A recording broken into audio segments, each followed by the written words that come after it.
چنانچہ جب وسط ایشیا کی ریاستیں آزاد ہوئیں تو مجھے وہاں ابتدا میں ہی دورہ کرنے کا موقع ملا۔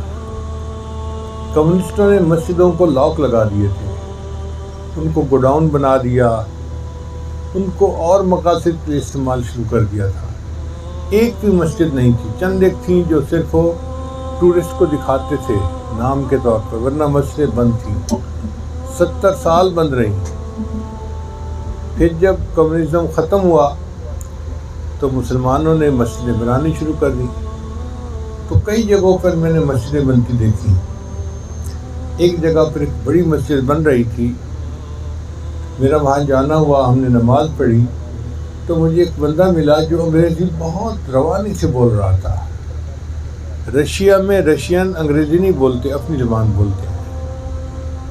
تو مجھے بہت حیرت ہوئی کہ یہ بندہ جو دیکھنے میں ایک بڑی اچھی پرسنالٹی نظر آتا ہے اور اتنی روانی کے ساتھ انگلش میں بات کر رہا ہے، تو میں نے اس سے پوچھا جی آپ کون ہیں؟ اس نے کہا جی میں اس علاقے کا ڈپٹی کمشنر ہوں۔ میں نے کہا آپ تو یہ سیمنٹ کی دگاری اٹھا کے سر پہ لے جا رہے ہیں۔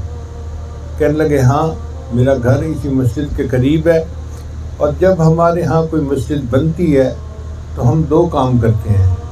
ایک کام تو یہ کہ اس میں مالی طور پہ حصہ لیتے ہیں۔ باپ کا گھر بن رہا ہو تو بیٹا حصہ ڈالتے ہیں، جی ابو جی کا گھر بن رہا ہے۔ بھائی ابو جی کا اگر اتنا مقام ہے تو پھر اللہ کا کیا مقام ہے جس کا گھر بن رہا ہے؟ تو ایک تو مالی طور پہ حصہ ڈالتے ہیں ہم، اور پھر ہم سمجھتے ہیں کہ اس سے حق ادا نہیں ہوا۔ ہم اللہ کے بندے ہیں اور اللہ کے گھر بننے میں ہمیں غلاموں کو کام کرنا چاہیے۔ میں نے 1 مہینہ چھٹی لی اور میں نے آ کے مستری کو کہہ دیا کہ میں مزدور ہوں اور آپ جس کام پہ لگائیں گے میں اس کام کو کروں گا۔ اس نے کہا سیمنٹ یہاں سے وہاں پہنچاؤ۔ میں مزدور کی طرح مزدوری کر رہا ہوں اپنے اللہ کے گھر کو بنانے کے لیے۔ وقت کا ڈپٹی کمشنر سیمنٹ اٹھا رہا ہے کہ جی میرے اللہ کا گھر بن رہا ہے، اپنی محبت کا اظہار کرنے کے لیے۔ واقعی ایسی ہونا چاہیے۔ ہم نے جب اپنے یہاں مسجد بنائی تو الحمدللہ آگے پیچھے تو مزدور کام کرتے تھے، لیکن ہمارے شیخ العزیز صاحب فرماتے تھے حضرت جب چھت پڑے اس دن آپ نے مزدور نہیں منگوانے ہیں، ہم جو علماء ہیں نا استاد، ہم اس میں حصہ لیں گے اور اپنے سروں پہ کنکریٹ اٹھا کے مسجد کی چھت بنوائیں گے۔ تو میں ان علماء کی محبت کو دیکھ کے خوش ہوتا تھا۔ اس کی وجہ سے ہمارے مستریوں میں ایسا جذبہ آ گیا کہ وہ 8 گھنٹے اپنا کام کرتے تھے اور اس کی دہاڑی لیتے تھے، پھر تھوڑا وقفہ ڈال کے آ کے 6 گھنٹے اور کام کرتے تھے اور کہتے تھے جی کہ یہ 6 گھنٹے ہم اللہ سے اپنی محبت کے لیے کام کر رہے ہیں۔ تو مسجد جہاں بنے وہاں مسلمانوں کے اندر ایسا ہی جذبہ جوش خروش ہونا چاہیے اور اللہ سے اپنی محبت کا اظہار کرنا چاہیے۔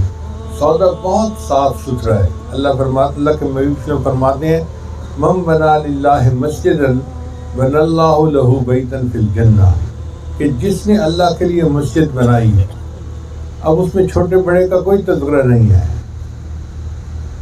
اس کے بدلے اللہ اس کے لیے جنت میں گھر عطا فرمائیں گے۔ تو جنہوں نے یہ مسجد کے لیے زمین دی، یہ جو بنا رہے ہیں، یہ سب حضرات اصل میں جنت میں اپنا گھر تعمیر کر رہے ہیں۔ اللہ تعالیٰ ان حضرات کی کوششوں کو قبول فرمائے۔